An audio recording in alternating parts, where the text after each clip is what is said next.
the conceivability argument not only refutes physicalism, but goes a long way towards conveying why physicalism is so unsatisfying as an explanation of consciousness.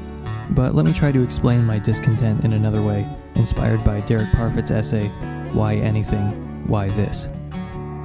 Notoriously, phenomenal consciousness, minimally the qualitative what it's like of experience, is a thorn in the side of physicalism. And there are other aspects of the mind that seem problematic for physicalism, including the persistence of personal identity over time, the unity of the mind, the sharpness, non-vagueness of conscious experience, intentionality and meaning, and our capacity for reason. In contemporary analytic philosophy of mind, accounting for experience is the most discussed problem, and often taken to be the main problem for physicalism. The apparent gap between the experiential and the physical has been dubbed the hard problem of consciousness by Chalmers, who argues that while neuroscience can tell us what's going on in the brain when we're having certain experiences, it can't tell us much more than that. It can reveal which physical states or processes are correlated with a given conscious experience, but not why those correlations hold. For any brain state, no matter how much physical detail is provided, we can always ask the following questions. Why is it like anything to be in this brain state? And why is it like this instead of like something else? Non-physicalists argue that the study of the austere physical realm alone isn't going to answer why it's like something rather than nothing. Just as we can ask why anything, why this, about the universe itself, why is there something rather than nothing, why is there this rather than something else, we can also ask those questions about the existence of experience. Why is it like anything at all for us to exist? And why is it like this? Neuroscience isn't going to answer those questions, any more than physics is going to answer why there's something rather than nothing. It's a distinctly non-scientific question that, nevertheless, does not seem to be meaningless or malformed. It reminds me a bit of the closing paragraphs of Stephen Hawking's A Brief History of Time. Quote, even if there's only one possible unified theory, it's just a set of rules and equations. What is it that breathes fire into the equations and makes a universe for them to describe? The usual approach of science of constructing a mathematical model cannot answer the questions of why there should be a universe for the model to describe. Why does the universe go to all the bother of existing? Is the unified theory so compelling that it brings about its own existence? End quote. Asking why there's some concrete world for our abstract models to mathematically describe does not seem like a malformed or meaningless question either. It is, however, as Hawking points out, not really a scientific question. Consider the houseplant. Let's assume, along with most people, that plants are insentient. It's not like anything to be a plant. If I study a brain and a plant side by side, I can wonder, why is it like something for this physical object and not that physical object instead? Replying, well, the plant doesn't have a brain, does not answer the question. Why is it like something for this physical object, but not that physical object? Neuroscience can tell us what's going on in the brain when we have certain experiences. It can't answer the deeper question of why it's like anything in the first place. As an aside, how you answer that question, why is it like something for this brain, but not this plant, can say quite a lot about your views. For example, you might have thought something along the lines, well, if you knew everything about that brain, it would be clear why mental activity goes along with neural activity. In fact, you'd see why it was unavoidable. There wouldn't be any gap between the physical and the mental. So in that case, you'd be a fairly radical type of physicalist. Most physicalists these days wouldn't go as far as you. They really don't want it to be a part of their view that there has to be this a priori conceptual entailment from the physical to the phenomenal. For any physical property we can identify, we can still ask why it's like something to be that physical thing. Why couldn't this physical state obtain without any experience going along with it? And as Thomas Nagel famously observed, it seems that no matter how much we know about the brain of another creature, such as a bat who navigates by echolocation, we can't deduce what it's like to be that creature. Strictly speaking, we can't deduce that it's like anything with certainty. Relatedly, if you could see a color I'd never seen, there's nothing you could say that would make me understand what it's like to see that color. I would never have knowledge of what it's like to see that color, and neither would a neuroscientist who'd never seen the color. I think that goes a long way to showing that there's an epistemic gap between the physical and the phenomenal, And for most people, physicalists included, there's an intuitive basis for this epistemic gap. The epistemic gap between our knowledge or concept of the physical and our knowledge or concept of the phenomenal plays a crucial role in non-physicalist arguments, like the knowledge argument, explanatory argument, and conceivability argument. These attempt to show that the physical and phenomenal seem like different things because they are different things. There's an epistemic gap because there's an ontological gap.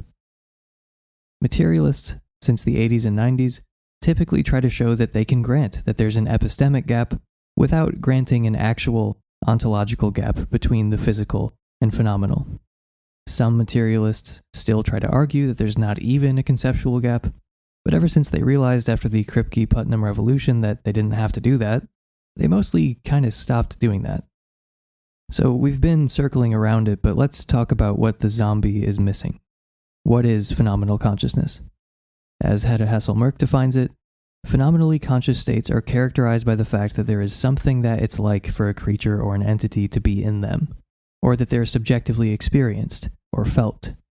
Think of experiences such as seeing red, feeling pain, tasting chocolate, feeling love, or thinking a thought.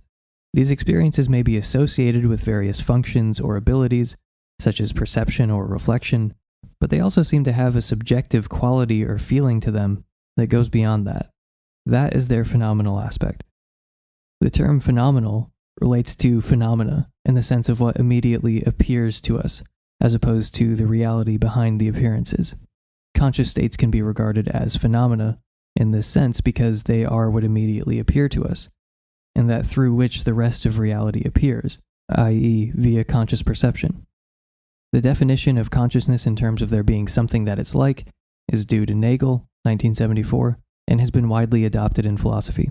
As Nagel notes, to say that consciousness is like something is not to say that it merely resembles something. If so, everything would trivially be conscious because everything resembles something else in some way or another. The important point, according to Nagel, is rather that there is something that it's like to be in conscious states for the conscious entity itself. That is, consciousness is subjective in the sense that it's present only for its subject or from a particular point of view. Physical objects, in contrast, are objective in the sense that they can be present from multiple points of view or independently of any point of view at all. For example, different people can see, feel, or otherwise perceive the same chair from different points of view, and we usually think that the chair can exist without anyone perceiving or having a point of view on it at all. Neuroscientist and author Eric Hoel, writing for The Intrinsic Perspective on Substack, writes, quote, "Consciousness is a great mystery. Its definition isn't. In fact, pretty much all the experts agree. There's an unkillable myth that the very definition of the word consciousness is somehow so slippery, so bedeviled with problems, that we must first specify what we mean out of 10 different notions. When this definitional objection is raised, the implicit point is often, not always, but often, that the people who wish to study consciousness scientifically or philosophically are so fundamentally confused that they can't even agree on a definition. And if a definition can't be agreed upon, we should question whether there's anything to say at all. Unfortunately, this argument from undefinability shows up regularly among a certain set of well-educated people, so I'm here to say that, at least linguistically, consciousness is well defined, and that this isn't really a matter of opinion. Most experts, by which I mean the people who do scientific research on the subject, or write philosophical papers about it, or publish books about it, have an agreed-upon vocabulary concerning terms and definitions in the field, which definitely includes consciousness broadly. Another way to say it, if you walk around the Association for the Scientific Study of Consciousness, which brings together hundreds of neuroscientists and philosophers annually to share their research, you will find little definitional confusion over consciousness. I fully admit that this is an appeal to authority, but saying you should rely on the framings of a scientific field, like literally just respecting how it defines terms, is extremely reasonable as an appeal. So what's the agreed-upon definition of the word consciousness? Essentially, it's a definition best given in Thomas Nagel's 1974 famous philosophy paper, What Is It Like to Be a Bat? Quote, "Conscious experience is a widespread phenomenon. It occurs at many levels of animal life, though we cannot be sure of its presence in the simpler organisms, and it is very difficult to say in general what provides evidence of it. But no matter how the form may vary, the fact that an organism has conscious experience at all means basically that there is something it is like to be that organism." Continuing from The Intrinsic Perspective, Nagel's definition is what has gained widespread adoption by those in philosophy of mind, as well as the neuroscience of consciousness. And then he lists off a few neuroscientists and philosophers, going back even before Nagel, for example to William James, who all seem to be pointing at the same phenomenon. He concludes, quote, "So yes, there is scientific confusion about what consciousness is, and there's metaphysical confusion about what consciousness is. But there's no definitional confusion about the word consciousness itself. People know what needs to be explained. It's just that explaining the phenomenon is very hard, and no one fully has yet." Of course, that last part is wrong. I have explained it fully. So as Hedda Hasselmerk goes on to explain in non-physicalist theories of consciousness, the subjectivity of consciousness is intimately connected with the privacy of consciousness. You can observe my brain states, but my subjective states of consciousness are not publicly observable in the same way.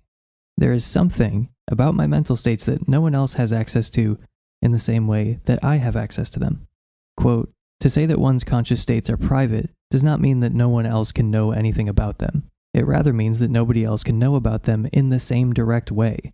That is, my own conscious states appear directly to me, whereas the conscious states of other people we infer or perceive indirectly through their behavior, verbal reports, facial expressions, and so on.